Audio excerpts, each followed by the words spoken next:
Should the Celtics still be NBA championship betting favorites? The Boston Celtics entered Friday with the shortest odds on the board, plus 200, to win the NBA championship at ESPN BET. But should the Celtics really be the favorite? Although the Celtics have played well overall this season, there are two teams that have clearly been better through the first half. The Celtics currently have as many losses at 28-12 as the Thunder, 34-6, plus 250 to win, and the Cavaliers, 34-6, plus 750 to win combined. In fact, through 40 games, both the Thunder and the Cavs remain on pace to win 70 games each. The Celtics go into Friday night's game against the Orlando Magic, having lost 3 of their last 5 games and 6 of 12. Those last 3 defeats have come by a combined 43 points, with each loss by at least 13 points, including the thrashing handed to them by the 10-31 Raptors on Wednesday. Some of it is inertia. The Celtics won last season's championship pretty routinely. They won the Eastern Conference by a whopping 14 games, and were 7 games clear of the Thunder out west for the best record in the NBA. They were never really challenged in the playoffs, either, winning 16 of 19 games on their way to the title. Then, they won 16 of their first 19 games in dominant fashion to start this season, and the narrative set in that they were the class of the NBA.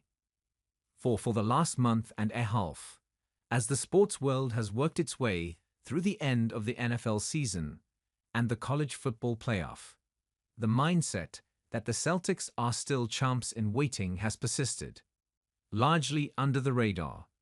No one was really talking much about them, allowing their championship aura to largely go undented until their recent struggles. So now people are paying a bit of attention, and if you look closer, there are some warning signs for these Celtics. They led the NBA in team offensive rating last season, 123.2 points per 100 possessions.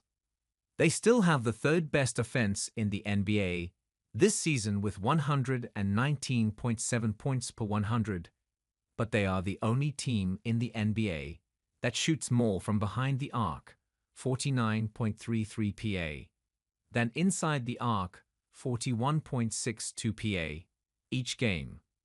When the three-pointers are going in, they can barrage teams right off the court. But against quality defenses, or when it's just a cooler shooting night, the Celtics don't currently have a balanced enough offense to be able to win those games. And they just aren't shooting all that efficiently from deep, ranking 15th in the NBA with a 36.2% team three-point percentage. As a result, the East leading Cavaliers are only making 1.7 fewer three-pointers per game than the Celtics, 16.23 PG vs 17.93 PG. Even though the Cavs are taking almost 9 fewer attempts per game, 40.53 PA vs 49.33 PA. The Cavs have much more balance, featuring 2 all-star caliber big men in Evan Mobley and Jarrett Allen, in addition to their 2 all-star guards Donovan Mitchell and Darius Garland. As a result, they almost matched the Celtics' three-point volume, but also sport the best shooting percentages in the NBA from both inside 58.62% and outside 39.93%. The arc. Defense. The Thunder is better. And on the other end of the court, the Celtics have slid from 3rd in the NBA in defensive rating last season to 7th. 110.8 points allowed per 100 possessions. While their main competitor, the Thunder, are dominating the lead on defense.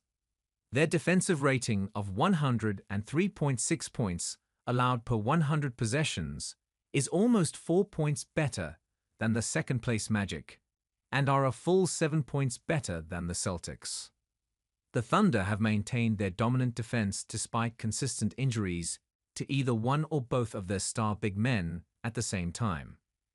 Chet Holmgren was one of the leading shot blockers in the NBA, 2.6 BPG, before injuring his hip 10 games in, and Isaiah Hartenstein has been one of the leading rebounders in the NBA, 12.2 RPG.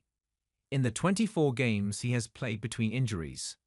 But the Thunder haven't had both their bigs together at any one time, and they throttled the Cavaliers on Thursday night, despite having neither of their bigs. Futures angles. Many don't believe that what happens in the regular season matters, that it's only the playoffs that count. And until the playoffs begin, the only memory people have of the Celtics is their dominant run to the championship.